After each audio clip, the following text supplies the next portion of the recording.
Am I right that you view October 7th as just one instance of this very long and protracted war?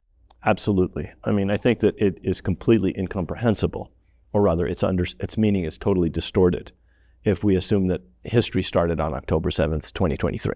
Which is how it is for a lot of people who haven't been following this. I mean, myself included, I'm not somebody who has spent as much time as they should learning about the world. And so this really put things on the map for me. Right. Well, for people who have been paying attention, or for people who know the history, at least in my view, this fits into the narrative that I lay out in the book.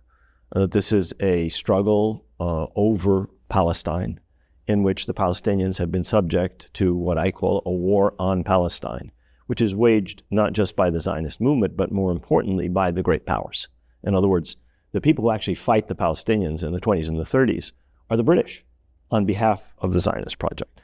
I see the United States and other powers as playing the same kind of role, right up to this present moment when the New York Times tells us American intelligence and military personnel are helping to track down Hamas leaders, helping to track down and kill Hezbollah leaders. So it is not just a project supported by the United States, or where the United States lends the occasional, diplomatic help to Israel.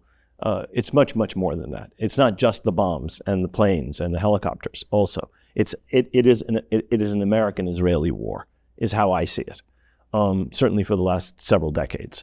And it has always been one which involved the great powers of the age on the side of the Zionist project, and later on the side of the State of Israel, against the Palestinians. And most of the Western countries are aligned, as I argue in the book, with the United States and Israel.